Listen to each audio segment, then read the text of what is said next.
తీసుకొని చలో పాన్రీగా షురు చేసుకుందాం. ఎన్ఎస్ఆర్ గ్రూప్ వారి ఎన్రిచ్ వాటర్ సమర్పించు ధూమ్ ధామ్ ముచ్చట్లు షురు. జబ్బకు సంచి చేతుల జెండా జాతర ఓదుమా ఓరుగల్లు జాతర ఓదుమా. జబ్బకు సంచి చేతుల జెండా జాతర ఓదుమా ఓరుగల్లు జాతర ఓదుమా. ఎరికే కదా మన వరంగల్ జాతర ఏప్రిల్ 27వ తారీఖు నాడు మన బీఆర్ఎస్ పార్టీ 25 ఏండ్ల పండగ ఉన్నది. లక్షల మందితోని ఆడ ధూమ్ ధామ్ నడుతుందల్లా. నేను కూడా పోతా ఆడికెళ్ళే మీకు ముచ్చట్లు కూడా చెప్తాను అన్నట్టు. మరి ఈ సభ కోసం మన గులాబీ సైన్యము ఎట్లా ముంగట పడుతున్నది, జనాలు ఏమంటున్నారు, ఏంది కథ పాండ్రి అట్లట్లా పోయి ఓ రౌండ్ వేసి వద్దాం నడువురి. ఏప్రిల్ 27వ తారీఖు నాడు అంతా ధూమ్ ధామే పోన్రి. అస్సలు మన బీఆర్ఎస్ పార్టీ బహిరంగ సభ పెడితే ఎట్లుంటదో, మన కేసీఆర్ సారు స్టేజ్ మీదకి వచ్చి స్పీచ్ ఇస్తే తెలంగాణ ఎట్లా శిగమూగుతుందో 25 ఏండ్ల సంధి లోకం చూస్తూనే ఉన్నది. కేసీఆర్ సారు బహిరంగ సభ అని అనగానే తెలంగాణ 4 దిక్కులకెళ్ళి జనాలు బస్సులు, ఆటోలు, లారీలు, ఎడ్ల బండులు కట్టుకొని మరీ వస్తారు. ఇగో మళ్ళా ఆ రోజు రానే వస్తుంది. సంబరాలకు వరంగల్ తయారైంది. ఇక ఇప్పటికే మన బీఆర్ఎస్ లీడర్లు, కార్యకర్తలు ర్యాలీలు, సభలు, మీటింగులు పెడతాండ్రు. ఊరూరుకు పోయి బీఆర్ఎస్ పండుగను ప్రచారం చేస్తాండ్రు.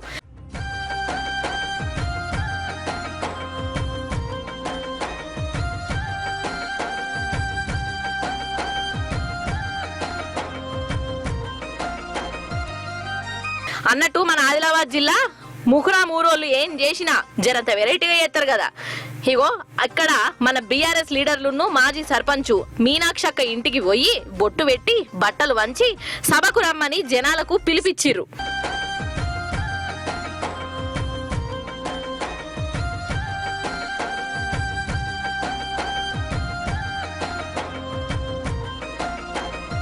మన ఇంటి పార్టీ బీఆర్ఎస్ పార్టీ 25 సంవత్సరాలు పూర్తి చేసుకుని వరంగల్లో జరగబోయే బహిరంగ సభకు ప్రతి కుటుంబం నుంచి బీఆర్ఎస్ సభ్యులందరూ తరలి రావాలని, ప్రతి ఇంటికి కుంకుమ బొట్టుతో పాటు ఆహ్వాన పత్రం కార్డు ఇంటికి అందజేసి తప్పకుండా ఈ సభ విజయవంతమవుతుందని కోరుకుంటున్నాము. ఇక ఇటు మందినిలా మాజీ ఎమ్మెల్యే పుట్ట మదననైతే చలో వరంగల్ సభ అని గోడల మీద పెయింట్ వేసి మరి పిలుస్తాండు.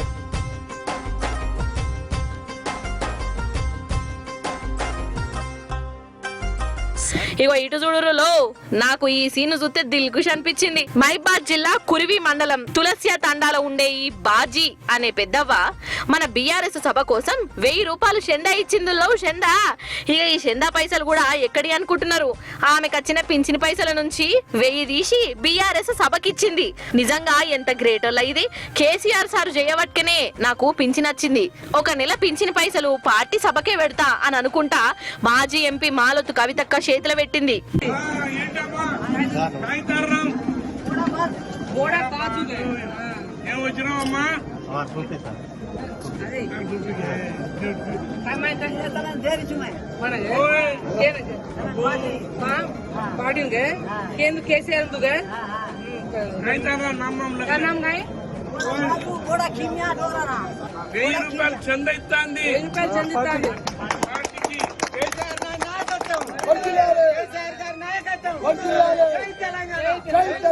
ఇగో ఇది మన బీఆర్ఎస్ పార్టీ అంటే.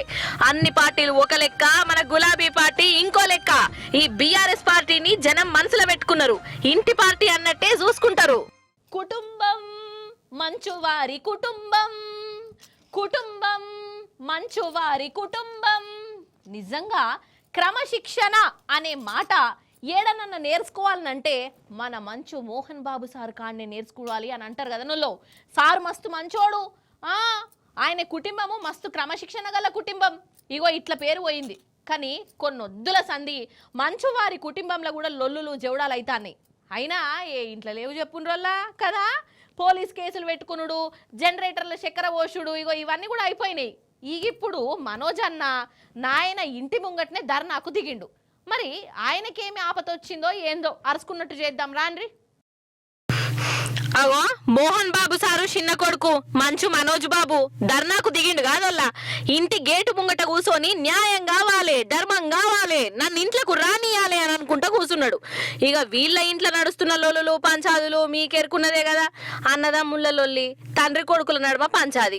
సరే ఇలా ఎవరిది తప్పో ఎవరిది ఒప్పో మనం చెప్పుకున్నాడు ఎందుకు గాని, ఇప్పుడు ఎందుకు కూర్చున్నాడు అంటే వీళ్ళన్న కన్నప్ప మంచు విష్ణన్న ఈయనే కారెత్తుకపోయిండట, దొంగతనం చేసిండట. ఇక ఈయనను జల్పల్లిలో ఉన్న ఇంట్లకు కూడా రానిత్తలేడట. నన్నెందుకు రానియరు, నేను త్యాగాలు చేసినా, కుటుంబం కోసం యుద్ధాలు చేసినా, తన్లాడినా అని బాధపడుకుంటా చెప్పుకొత్తాండు. అగ చూడురి ఆగనట పాపం అనిపిస్తున్నదోల్లా. అన్న కోసము ఆడోళ్ళ ఏషం కట్టినా గాని ఈయనను ఓరుస్తలేరట నువ్వు. ఇగో ఓ దిక్కు ఈడ ఇంత లొల్లైతుంటే ఇంకో దిక్కు ప్రపంచం 4 దిక్కులో ఉన్న జనాల కోసం మన విష్ణన్న ఒక గొప్ప శుభవార్త చెప్పిండు. ఆయన నటించిన కళాఖండం కన్నప్ప సినిమాను జనం మీదికి వదులుతాడట. మొన్న వాయిదా వేసిండని అనే కదా, ఇక ఆ వార్త విన్నాక చాలా మంది ఊపిరి బిగబట్టిర్రు. ఇక ఇప్పుడు మోహన్ బాబు సారును విష్ణుబాబు ఉత్తరప్రదేశ్ సీఎం యోగి సార్ను కలిసి ఇక సినిమాను జూన్ 17వ తారీఖున విడుదల చేస్తాము అని మీ దీవెనార్థులు కావాలి అని చెప్పుకొచ్చిర్రు. ఇక ఇంకేందిగా ఓ దిక్కు తమ్ముడేమో ఇంటి ముంగట ధర్నా, ఇటు దిక్కేమో కన్నప్ప సినిమా. ఇక జనాలు ఎవరిని మెచ్చుతారో చూడవలసి ఉన్నది మరి. అసలు ఈ దొంగల తెరువుకు నేను పోనే పోవద్దు అని 1కి 10 మాటలు అనుకుంటాను వాళ్ళ, కానీ ఏం ఫాయిదా? వాళ్ళ పర్ఫార్మెన్స్లు చూస్తూనే ఉంటారు, ధూమ్ధామ్ ముచ్చట్లకు వస్తూనే ఉంటారు. నేను వాళ్ళ గురించి చెప్తూనే ఉంటా. చెప్పకుంటేనేమో అదో బాధ, మళ్ళా చూసినావా మేము ఇంత ధైర్యంతోని గుండె నిబ్బరంతోని భయం లేకుండా భక్తి లేకుండా మంది కొంపలు ముంచుతుంటే మా గురించి చూయిస్తలేదు ఈ మల్లీశ్వరి అని ఫీల్ అవుతుంటారు. మరి ఆ దొంగలను ఫీల్ చేసుడు ఎందుకల్లా మీరే చెప్పుండ్రి కదా. అందుకే వాళ్ళు చేసిన ఘనకార్యాలేందో మీరు చూడుండ్రి, మీరు అలర్ట్గా ఉండుర్రు వల్ల ఎందుకైనా మంచిది. చూడుర్రి ముచ్చట. టైము కరెక్ట్ 3 గంటల 44 నిమిషాలు అవుతున్నది. అంటే పావు తక్కువ 4. మాపటిది కాదోల్లా, పొద్దుగాల అన్నట్టు అందరు నిద్రలో ఉంటారు కదా. ఇక దొంగలు అప్పుడే జాగారం చేస్తారాయే. ఇగో ఈ దొంగోడు పావు తక్కువ 4కి హైదరాబాద్ మధురా నగర్ లో ఉన్న లేడీస్ హాస్టల్ గోడ దునికిండు. హాగా లోపలికి పోతాండు చూడు.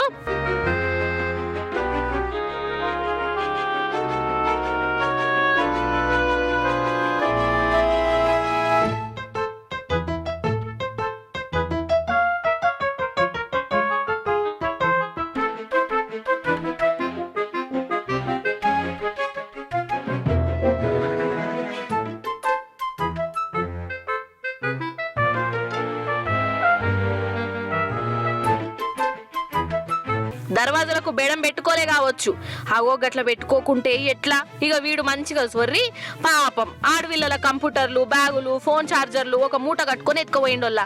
అగ చూడవు పని పోతం చేసినాక దర్జాగా ఎట్లా పోతాండో. అగో చూసిర్రా వాని ముఖము సీసీ కెమెరాల మంచిగానే పడ్డది. కెమెరా లేదనుకున్నాడు కావచ్చు, వీని చేతులు ఇరిగిపోను. పాపం ఆడవిళ్ళలు ఊర్ల నుంచి వచ్చి హాస్టల్లో ఉండి ఈడ కొలువులు చేసుకుంటుంటే ఈ దివానాగాళ్ళేమో ఇగో ఇట్లా వాళ్ళ సామాన్లను ఎత్తుకపోబట్టే వీని ఏం చేయాలి? ఇక కష్టపడి ఆడోళ్ళు నౌకర్లు చేసుకుంటుంటే వీనికేం రోగం వచ్చే? కాళ్ళు చేతులు చక్కగానే ఉన్నాయి కదా.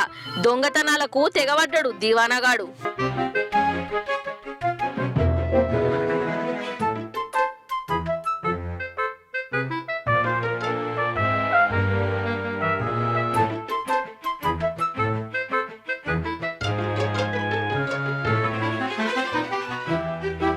మన హైదరాబాద్ దొంగని కథ గట్లున్నదా? ఇగో ఇప్పుడు బీహార్ దొంగని అవస్థ చూడురోల్లా. రైలు బండి స్టేషన్ లావుడుతోనే ఒక దొంగోడు కిటికీ దగ్గరున్న ప్యాసింజర్ ఫోన్ ను కొట్టేద్దామని అనుకున్నాడు. కానీ ప్యాసింజర్ హుషారుతోనున్నాడు, వాని చెయ్యిని గట్టిగా పట్టుకున్నాడు. ఓ దిక్కు బండి పోతూనే ఉన్నది, వీడు యాలాడుతూనే ఉన్నాడు. ఇక చూడాలి వీని బాధ. చెయ్యి ఇడిచిపెడితేనేమో కింద పడతాడు, కాలు రెక్కలు ఇరుగుతాయి. ఇడిచిపెట్టకుంటేనేమో వీళ్ళు పొల్లు దంచుతారు. దెబ్బలు తింటే తింటమాయే గాని నన్ను ఇడిచిపెట్టొద్దు అని బతలాడుకున్నాడు.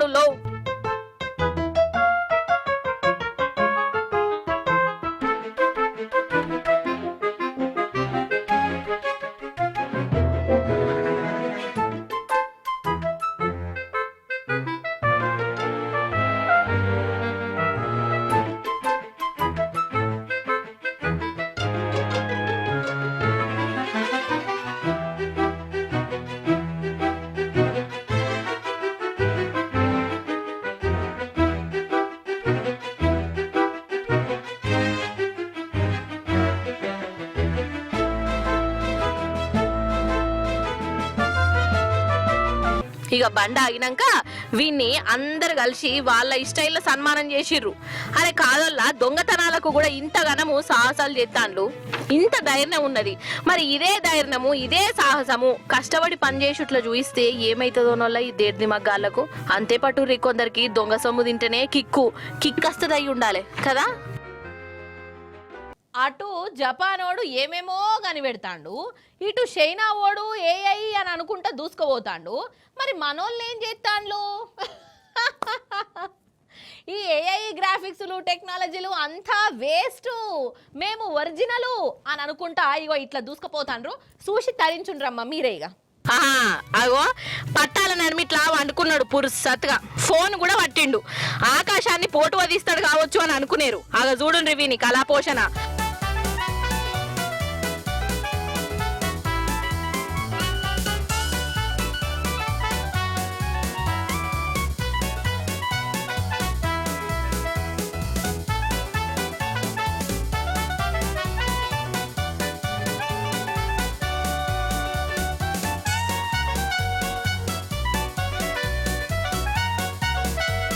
ఓరి నాయనో, అసలు వీడు మనిషా లేకుంటే ఇంకేమన్నానా? వీనికి అసలు గుండె ఉన్నదా? ఉంటే భయం కాలేదా? అసలు ఇది నిజమైన వీడియోనేనా లేకుంటే గ్రాఫిక్సా? ఇగో ఇట్లనే అనిపించింది కదా. నిజం వీడియో నేనటనులో వీడు ఉత్తరప్రదేశ్ వాడు, వీనికి రీళ్లు చేసుడు అలవాటట. లైకులు అత్తలేనట్టున్నాయి, అందుకే ఇగో ఈ గురం పెట్టుకున్నాడు. ఇన్స్టాగ్రామ్ లో పోస్ట్ కూడా చేసిండు, నన్ను చూడు, నా అందం చూడు, నా ధైర్యం చూడు అని అనుకుంటా. అరే కాదోళ్ళ, అసలు వీనికి ఏం పోయే రోగం వల్ల పుసుక్కున బండి గుద్దితే ఏంది కావచ్చు వీని పరిస్థితి? ఇంకా పట్టాల మీద వండి చేయకపోయినావు, ఇంకా బగ్గొచ్చు లైకులు. కథకున వాడెత్తు. ఉత్తరప్రదేశ్ లోని కళాపోషణ గట్లున్నదా? మరి మనకాడేమన్నా తక్కువ నానోళ్ళ? చూడు రియాగో.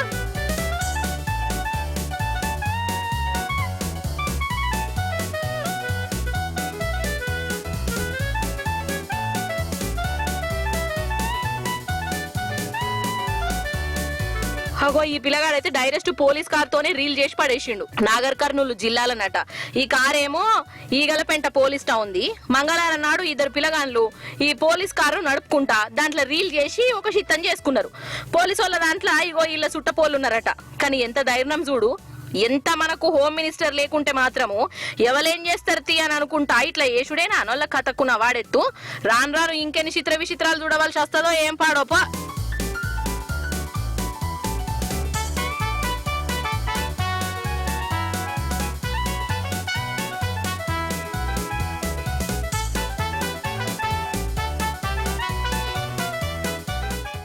ఎండ ఎట్లా చంపుతాందోల్లా, మస్తు ఉడకపోతుంది కదా. ఫ్యాన్ లేకుంటే అసలు పానమంతా ఎట్లనో ఎటమటమే అవుతున్నది. అయితే ఇంత ఎండల కూడా బ్లాంకెట్లు కప్పుకొని వండుకునేటోళ్ళను ఏమంటారు వాళ్ళ? మీరే చెప్పుండ్రి. ఏంది మల్లీశ్వరి, ఎవరన్నా తలకాయ ఉన్నోళ్ళు ఉడకపోతల బ్లాంకెట్లు కప్పుకుంటారా అనేరు? అరే మీకు ఏం తెలుసోల్లా, చలికాలంలో ఎవ్వలైనా కానీ షెద్దర్లు బ్లాంకెట్లు కప్పుకుంటారు, పంచుతారు. కానీ ఎండాకాలంలో కూడా బ్లాంకెట్లు బొంతలు వంచేటోళ్ళే మహానుభావులు. కాదు బీజేపీ లీడర్లు. అగ చూడండి కావాలంటే. హైలైట్ అంటే హైలైటే పోర్రి. ఇగో ఈ సారు పేరు సురేందర్ మెహతా, బీహార్లనొల్ల. బీహార్ ఆటల మంత్రి పువ్వు గుర్తు పరందామయ్య. అయితే పువ్వు గుర్తు పార్టీ పుట్టినరోజని సారు గరీబోళ్లకు బ్లాంకెట్లు వంచే పని పెట్టుకున్నాడు. అసలే ఎర్రటెండ, బయట సురుకుమంటాంది. ఇక అది జాలదని వడగాల్పులు. ఇంత ఎండాకాలంలో సారువారు ఈ జనాలకు బ్లాంకెట్లు ఇచ్చి ఇవి కప్పుకొని వండుకోర్రి అని సందేశం ఇచ్చిండంటే అసలు మామూలు ముచ్చట్నా అనొల్ల? మంత్రి గారి తెలివికి జోహార్ అనాలనా అద్దా మరి.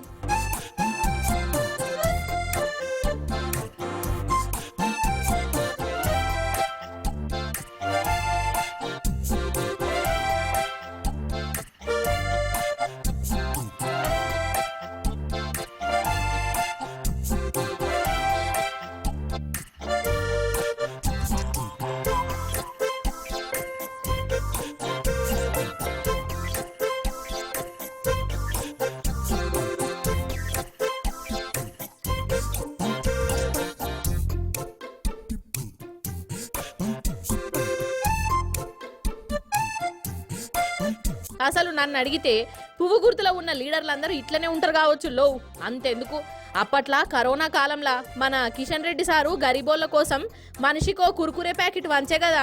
ఇక ఒక్కొక్క కుర్కురే ప్యాకెట్ వంచినందుకు సారు వారి ఖ్యాతి అప్పట్లోనే ఖండాలు దాటిపోయింది. ఇక ఇప్పుడు ఈ పువ్వు గుర్తు సారేమో ఎండాకాలంలో బ్లాంకెట్ వంచి కిషన్ రెడ్డి సారు ఖ్యాతిని దాటేటట్టే ఉన్నాడు పోన్రి.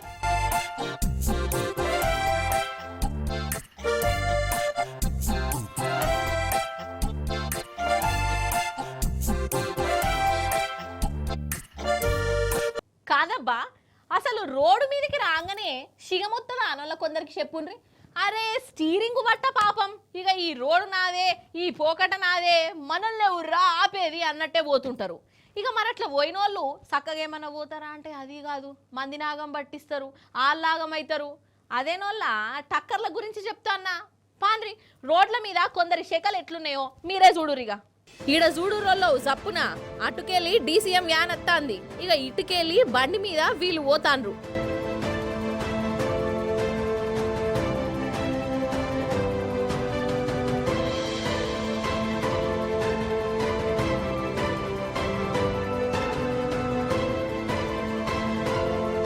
అబ్బర బిడ్డ ఎంత పనైపాయే. అసలు ఇదేమి పోకట, ఎవలి కోసం పోకట? డైరెస్ట్ వ్యాన్ ను గుద్దనే గుద్దిర్రు, అగో లేత్తనే లేత్తలేదు కదా. పాపం దెబ్బలు గట్టిగా దాకినట్టున్నాయి. ఈడ తప్పు ఎవల్దోల్లా మీరే చెప్పుండ్రి. ఉన్నదే సింగిల్ రోడ్డు, అందున మూల మలుపు, అటుకెళ్ళి రిక్షా పోతాంది. రిక్షాను తప్పిద్దామని ఈ వ్యాన్ ఆయన ఇటొచ్చిండు, ఇటుకెళ్ళి బండి ఆయన వచ్చిండు. బండిని తప్పిద్దామని చూసిండు గాని టక్కర్ మాత్రం అయ్యింది.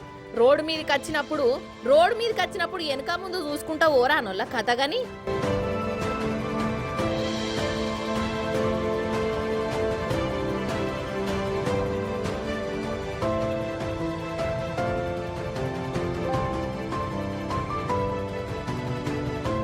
ఇక ఇప్పుడు జైపూర్లో చూడుర్రి మీరే, ఈ కారోడు ఎట్లా దంచుకపోయిండో.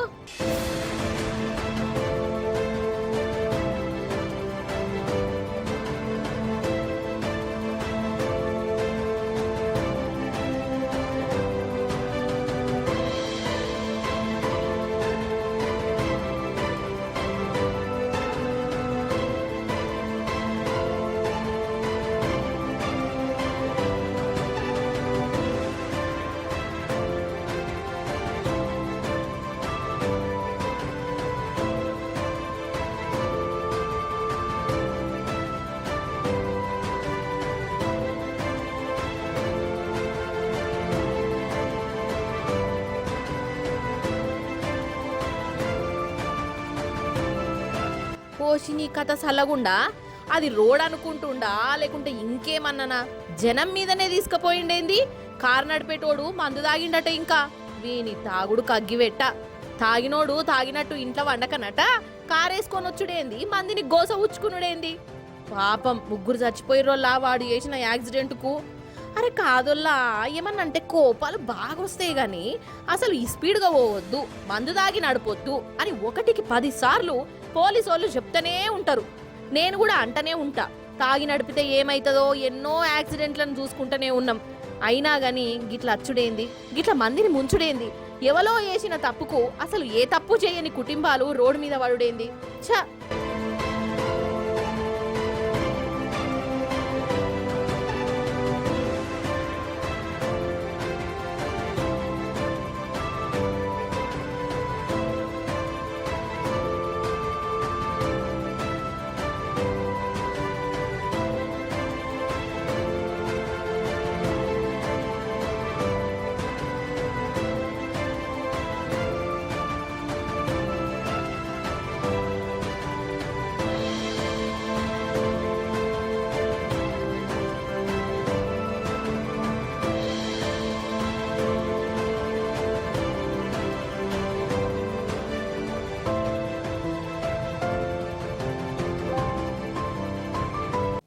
గ్రూప్ వారి ఎన్రిచ్ వాటర్ సమర్పించు ధూమ్ ధామ్ ముచ్చట్లు. ఇవన్నటోళ్ళ ఇయాలటి ముచ్చట్లు. మళ్ళీ రేపు వచ్చేటప్పుడు ఇంకిన్ని ముచ్చట్లతోనే కలుస్తా.